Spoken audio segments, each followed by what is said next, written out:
بخاری میں حدیث ہے کہ جس نے دنیا میں کسی کے ساتھ کوئی لین دین کا معاملہ کیا ہے، خواہ وہ اخلاقی معاملہ ہے یا پیسوں کی لین دین کا، تو وہ دنیا ہی میں سیٹل کر لے، کیونکہ آخرت میں نیکیاں دینی پڑیں گی۔ یہ بخاری کی حدیث ہے، اور مسلم میں تو وہ اتنی رکت انگیز حدیث ہے، وہ میں جتنی بار پڑھتا ہوں نا کانپ اٹھتا ہوں۔ نبی الاسلام نے صحابہ سے کہا، جانتے ہو مفلس کون ہے؟ صحابہ کرام نے کہا، یا رسول اللہ، ہم تو مفلس اسی کو سمجھتے ہیں جس کے پاس دنیا کا مال نہ ہو۔ تو آپ نے فرمایا، میری امت کا مفلس تو وہ ہوگا کہ جو قیامت کے دن ڈھیروں ڈھیر پہاڑوں کے برابر نیکیاں لے کر آیا، اور اس میں نبی الاسلام نے مسلم شریف کے الفاظ ہیں گنوایا، کون سی نیکیاں؟ نماز، روزہ، حج، زکوٰۃ، یہ سارے بڑی بڑی نیکیاں یہی ہو سکتی ہیں، اور نبی الاسلام نے گنوائی۔ لیکن اس حال میں آیا کہ دنیا میں کسی کو مارا، کسی کو پیٹا، کسی کا خون بہایا، کسی کو ناحق ڈانٹا، کسی کو ذہنی تکلیف دی، وہ لوگ اللہ کے حضور آئیں گے اور اللہ سے کہیں گے کہ آج ہمیں بدلہ چاہیے۔ اللہ تعالیٰ فرمائے گا، آج تو کرنسی جو ہے وہ نیکیاں، جاؤ پھر اتنی اتنی نیکیاں لے لو اس سے، یعنی جتنی بڑی تکلیف اس نے پہنچائی ہوگی اس کے ایکویلنٹ اس کے نامہ مال سے نیکیاں نکالی جائیں گی۔ مسلم شریف کے الفاظ ہیں، ایک ایک کر کے جب لوگ اپنا دعویٰ کریں گے، اینڈ رزلٹ یہ نکلے گا کہ اس کے نامہ مال میں کوئی نیکی باقی نہیں رہے گی، ابھی بھی کچھ لوگ باقی ہوں گے۔ اللہم لا تجعلنا منہم، وہ کہیں گے یا اللہ نیکیاں تو ختم ہو گئی، اب ہم کیا کریں؟ اللہ تعالیٰ فرمائے گا، اب اس کا علاج یہ ہے کہ تمہارے گناہ اس کے نامہ مال میں ڈالے جائیں گے۔ توبہ توبہ، اور اسے اوندہ منہ کر کے جہنم میں پھینک دیا جائے گا۔ پھر نبی اسلام نے اینڈ پہ فرمایا کہ میری امت کا مفلس یہ ہوگا، یعنی حقوق اللہ میں تو وہ اتنا کامیاب کہ پہاڑوں کے برابر نیکیاں، لیکن حقوق العباد کے معاملے میں وہ مارا گیا۔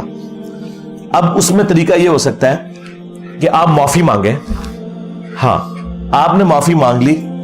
اگلے بندے نے معافی نہیں دی، تو انشاءاللہ اللہ سے امید ہے قیامت کے دن اللہ تعالیٰ اس بندے کو کوئی نہ کوئی مدنی رشوت دے کر، یعنی کوئی جنت کا انعام دے کر راضی کر لے گا کہ اس کو معاف کر دو، کیونکہ آپ اپنا کام کر چکے۔ ہاں اگر کوئی مالی لین دین کا مسئلہ ہے تو پھر تو آپ نے اس کو کلیئر کرنا ہے، اور اگر وہ آپ کے اندر استطاعت نہیں اس کو کلیئر کرنے کی، پھر اللہ سے دعا کریں کہ اللہ تعالیٰ قیامت کے دن کوئی معاملہ حل کروا دے۔ یا بعض اوقات یہ بھی ہوتا ہے کہ بندہ فوت ہو گیا، آپ نے اسے تکلیفیں دی تھی، فائنینشیل کوئی تنگ نہیں کیا، لیکن ویسے تو پھر اس کے لیے دعائیں مغفرت کرتے رہیں۔ آپ کی دعائیں مغفرت کی برکت سے اللہ تعالیٰ اس کے برزخ میں درجات بلند کرے گا، اور اللہ تعالیٰ قیامت کے دن جب اسے بتائے گا نا کہ یہ تو تیری نیکیاں تھیں اور یہ اس بندے کی دعائیں ہیں جو تیرے نامہ اعمال میں نظر آ رہی ہیں، تو وہ آٹومیٹکلی اس سے راضی ہو جائے گا۔ لیکن یہ سارے آپشن میں نے اس لیے ڈسکس کیے کہ آپ کو سارے اینگل سے گفتگو کلیئر ہو جائے، لیکن کوشش یہی کرنی چاہیے کہ بھائی دنیا میں معاملات اپنے سیٹل کریں، سیدھی سی بات ہے۔ صحیح مسلم میں حدیث ہے کہ شہید کا ہر گناہ معاف ہے، قرض اس کا بھی معاف نہیں ہے، پیسے کا لین دین۔ بخاری مسلم میں حدیث ہے، مقروض کا جنازہ لایا جاتا تھا، آپ فرماتے تھے تم پڑھو میں نہیں پڑھوں گا جب تک کہ کوئی قرضہ اس کا نہیں اتارے گا۔ اور پھر بخاری مسلم کے الفاظ ہے، جب اللہ تعالیٰ نے نبی الاسلام کو غزوہ خیبر کے بعد وسعت دی، مال غنیمت میں 5واں حصہ مختص ہو گیا، آپ کے پاس اللہ تعالیٰ کی طرف سے دولت کی ریل پیل ہو گئی کہ بیت المال میں آ گیا، آپ اپنے اوپر تو نہیں لگاتے تھے، تو پھر نبی الاسلام بیت المال میں سے جو خمس 5واں حصہ جو اللہ اور اس کے محبوب صلی اللہ علیہ وآلہ وسلم کے لیے خاص ہے، وہ پھر آپ صلی اللہ علیہ وآلہ وسلم قرض اتارنے کے لیے خرچ کرتے تھے،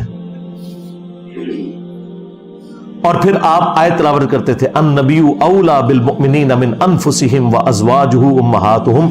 نبی مومنین کی جانوں سے بڑھ کر ان پر حق رکھتے ہیں، اور نبی کی بیویاں امت کی مائیں ہیں۔ اور پھر آپ کہتے تھے یہ میرے بچوں کی مانند ہے نا تو میں اس کا قرضہ اتاروں گا۔ اچھا حیران کن بات ہے، قرآن میں تو آیا تھا کہ نبی کے لیے امت نے جان دینی ہے، امت نے اپنا مال خرچ کرنا ہے، لیکن نبی علیہ السلام اتنی محبت کرتے ہیں اپنی امت سے کہ آپ صلی اللہ علیہ وآلہ وسلم اپنے امتیوں کا قرضہ اتار رہے ہیں۔ اس لیے میں کہتا ہوں کہ آپ کے پیر وہ ہیں جو لوگوں سے کھاتے ہیں، ہمارا پیر وہ ہے جو اپنے ماننے والوں کو کھلاتا ہے۔ ہاں، اور ان کی دعاؤں کی برکت آج تک ہم کھا رہے ہیں اللہ کے فضل سے. بلکہ تم لوگ جو نا ان کے نام کے اوپر چندے بٹور کے تو استحصال کر رہے ہو, ورنہ تم لوگوں کو تو کوئی 1 ٹکا دینے کے لیے تیار. آج جتنے لوگوں نے خانقاہیں سجائی ہوئی ہیں کس کے نام کے اوپر چندہ مانگ رہے ہیں؟ اللہ اور اس کے رسول کے نام کے اوپر مانگ رہے ہیں. عزتیں اسی کے اوپر بنائی ہوئی ہیں نا.